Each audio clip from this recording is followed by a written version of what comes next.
Hello, you all. I have another maturing moment for you. But before we get started, let's count down and watch my intro.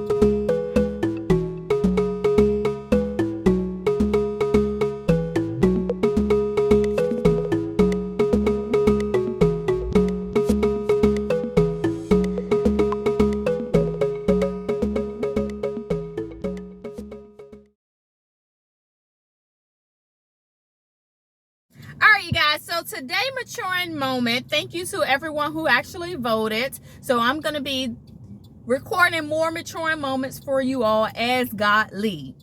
So the title of today's message is There's More Where That Came From. And as I start to think about that, I remember God dealing with me on a scripture in Galatians chapter 6. And he was feeding me based on a situation that happened. But as I read Galatians chapter 6, I was trying to understand verse 12. But God had me reading the whole chapter so I can make sure that it's in context. So I wanted to share with you in Galatians chapter 6, it says, God is not mocked, for whatever a man sow, he shall also reap.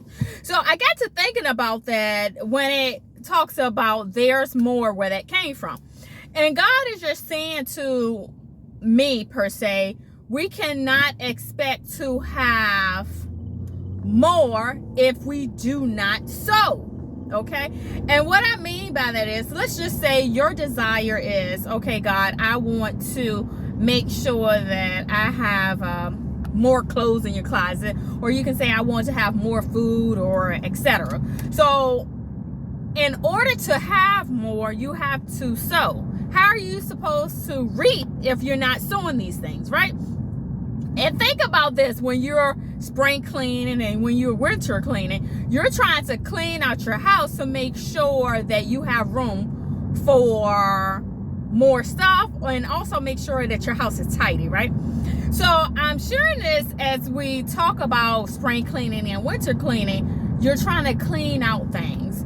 And if you're saying to God, well, I want more, well, you have to give more. And that means sometimes you have to let go of some things, like that, those clothes in your closet, or those shoes, or those purses that you're not necessarily using. Or come on, you may have that favorite outfit that you like, right? Or the favorite pair of pants that you like, or shoes, and you know goodness well that it is worn out and it's time for you to get rid of. But you're like, no, I'm holding on to it because it's my favorite. But God has me in a season where I have some favorite items, right? And I've been holding on to it for years. And it's like, okay, it has a hole in it. Stop trying to repair this. It's wore out. You need to let it go. And I'm like, come on, God, I don't want to let it go. I like it. Then there's a time where, let's just say, a bill or something unexpected come up, right? And you're like, man, I was counting on that $40 to do XYZ, but you needed $40 to make sure you have gas in your car. Let's think about this. Like, how are you going to receive more if you're not sowing into the things that you need to sow into? Okay? It is not all about you holding on.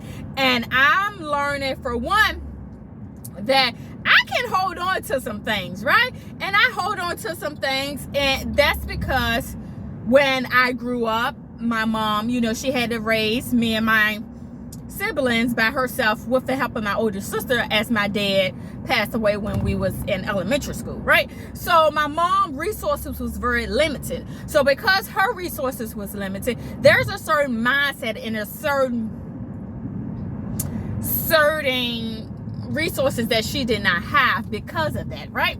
So I grew up learning that you do not necessarily use everything you have, and you make sure that you save when possible.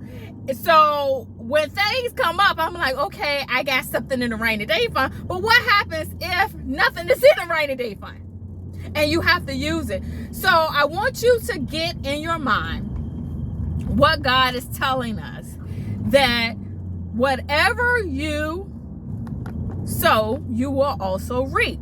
So you cannot sow to the flesh, because flesh wants to keep you on a certain level. Flesh wants to keep you comfortable, and flesh wants to be selfish, right?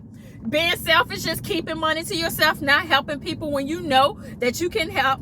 Being selfish is, okay, well, you're keeping God inside a box. You're not believing him for more to help, not only yourself, but help someone else. So I'm encouraging you to release and sow into the spirit and sow into your next level. If God is telling you to let something go, let it go, because there's more where that came from.